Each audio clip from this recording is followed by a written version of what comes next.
I got this idea from my man. I hope he in the house, man.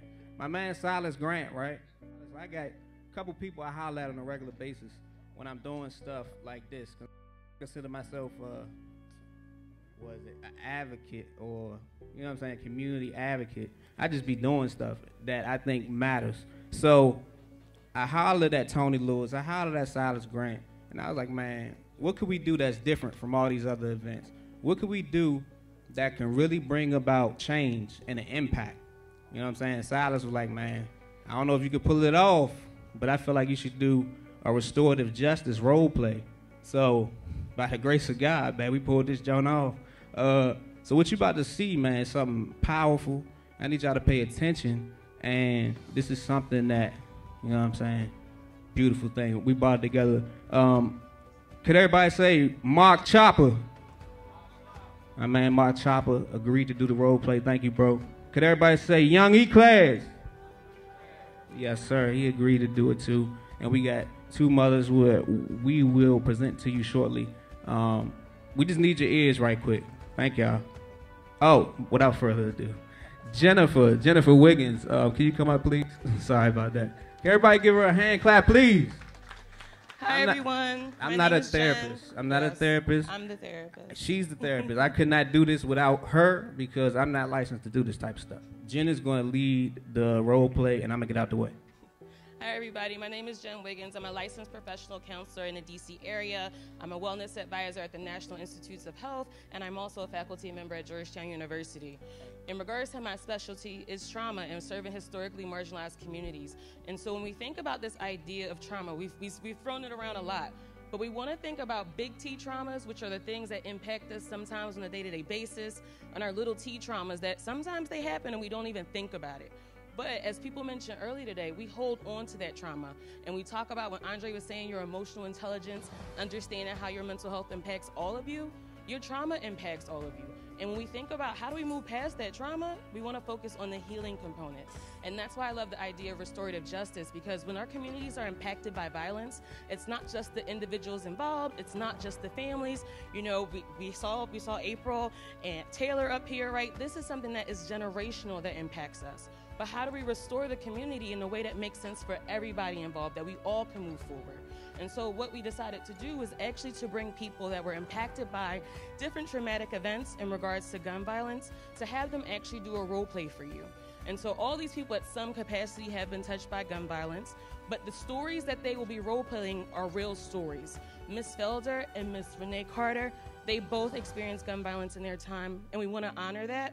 But be mindful, these are their true stories. And we have E-Class and Mark Choppa, and we want to thank them for being able to hold this space with them as we think about how do we really promote community healing.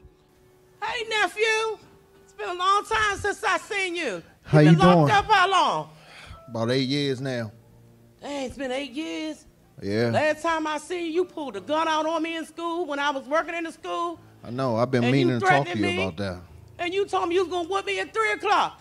I'm sorry about that. And what did I do? I went down there and whooped your ass, didn't I?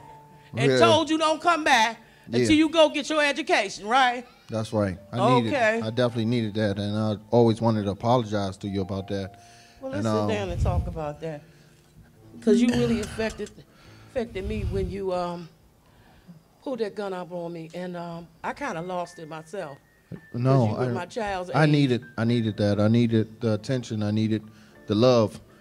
I didn't have that at home. I was afraid. I've been afraid all my life. My mother died. She was murdered. And at the time, all I had was my grandmother. And she was rarely there. She was always working 2 jobs.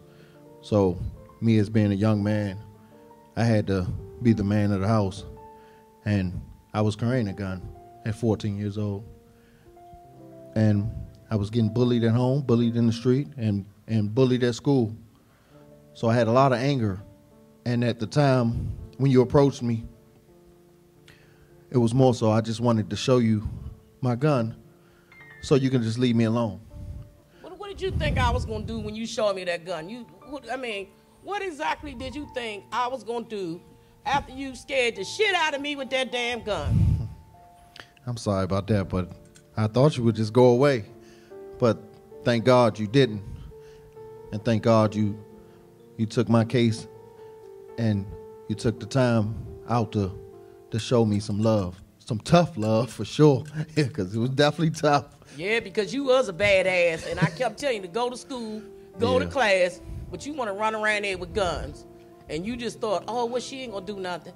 So that's when I just flicked off, and I just like to apologize to you, because I could have went to jail for whipping your ass that day. But I just thank God your mama didn't come around the corner and start fussing at me. So I'm glad you're doing a good job with yourself now. Yeah, while I was in prison, when I got my degree, and I'm doing really well. I'm in construction. I picked up a trade, and I feel like because of you taking the time out just to educate me on who I was and to give me that love, that tough love, I wouldn't be where I am today, because nobody in the community, I didn't have nobody, it felt like, and nobody took the time out just to see what was going on with me and taking the time out just to point me in the right direction.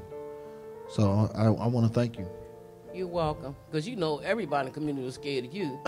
I ain't know when you was going to shoot or when to drop or when to hold or when to fold. But you look wonderful now, and I'm just glad Thank you so much. that I have I have impacted your life in some sort of way. Yeah, and that's for what we sure. have to do as a community. Each one teach one. That's right. It takes a village. And Yes, you was it a part of does. that village at the time.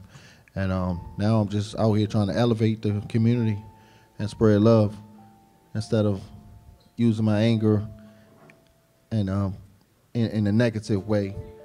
I'm using my hurt and turning it into a positive, because I don't want anybody else to feel the way I did as a young man. So, and you saw that in me. You saw some good in me. So thank you for that, because a lot of people turn the blind eye when they see a young man self-destructing, and we got to stop that in our community for sure.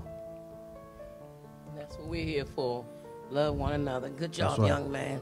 Thank God you. bless you. Thank you.